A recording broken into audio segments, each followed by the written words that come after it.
Almost 2 weeks after the deadly shooting in Florida, we are no closer to implementing the answer to the problem of school shootings than we were on the day that it happened. Both sides of the political spectrum feel that they've got the answer to end school violence, but without a meeting of the minds, none of those answers will be put into place. The one thing that we know for sure is that in the case of this shooting, the system broke down.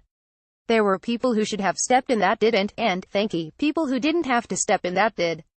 This poses a very personal question that many of us have been asking. Would we have done what it takes to stand up for the innocent? This question has been circulating because of the now infamous security guard that didn't rush in when danger came calling, and at least one student who both blames and attempts to exonerate him. Hope each of us would have the selflessness to run into the fray if children's lives were at stake, and that's just the standard that President Trump wants to hold those in charge of our students to. The Hill reports that he addressed this issue while talking with various governors on Monday. President Trump on Monday claimed he would have run into a Florida high school to prevent a gunman from carrying out this month's mass shooting. "You don't know until you test it, but I really believe I'd run in there even if I didn't have a weapon," Trump told a gathering of governors at the White House. "And I think most of the people in this room would have done that, too." The president was doubling down on his criticism of an armed sheriff's deputy who did not confront the shooter at Marjory Stoneman Douglas High School, where 17 people were at earlier this month. "They weren't exactly Medal of Honor winners, all right," Trump said. "The way they performed was frankly disgusting." Trump also told the governors he ate lunch last weekend with leaders of the National Rifle Association (NRA). "Don't worry about the NRA," Trump told the governors. "They're on our side." The president is looking for a way to make sure that the problem is solved by at least putting individuals in place to protect our young people who would be willing to put their lives on the line. One of the reasons for that is because teenagers have notoriously bad judgment, and it's to be expected. Somehow, though, the media keeps going back to these understandably traumatized teens, trying to get adult-sized answers out of kid-sized people. Even if they have the best of intentions, they're young, inexperienced, and probably a little shaken up. Case in point, the poster child for this particular senior class and son of an FBI agent, David Hogg. He's done numerous interviews, given confusing statements, and generally gotten a lot of screen time.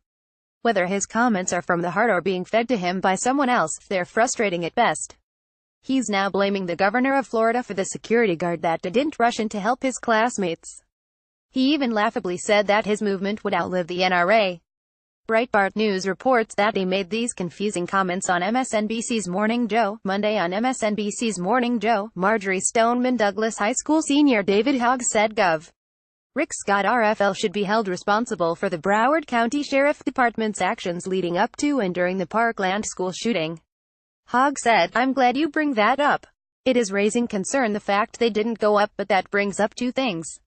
1. How can we expect our teachers to step in and take action if trained security guards, part of the sheriff's department, wouldn't take action? And 2. Why are these elected officials trying to blame this on the bureaucracy? They're in charge of them. This is their fault. They should have been regulating them. I'm not going to allow them to pressure these people because at the end of the day it's their fault. These elected officials are the boss of this sheriff's personnel, and just like the president is the boss of the FBI, Governor Rick Scott is essentially the boss of Scott Israel, the sheriff, and as such he should be held accountable and can't blame this on the bureaucracy and expect to get re-elected." He added, "I want to point something out. That football coach was a security guard and he was protecting those students. He is one of the people that stepped in, unlike those cowardly Broward County Sheriff's officials. Honestly, I support law enforcement and we always should. Without them, I wouldn't be able to speak here today. None of us would. We wouldn't have a functioning democracy where everybody can practice their First Amendment right to freedom of speech."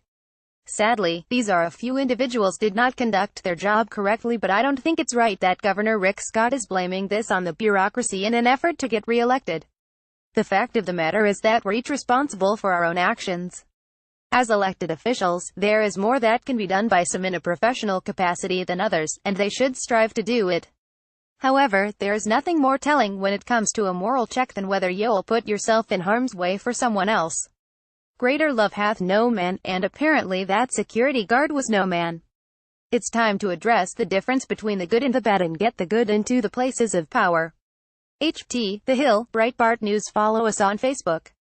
Proud sponsor, Destin Charter Fishing from the web powered by ZergNet. Navy SEAL who killed Bin Laden tossed off plane. The truth about the Obama sisters. The disappointing double life of Tim Tebow. Awkward Olympics wardrobe malfunctions. You can't unsee sketchy things everyone just ignores about Jennifer Garner. Why people stopped watching The Big Bang Theory.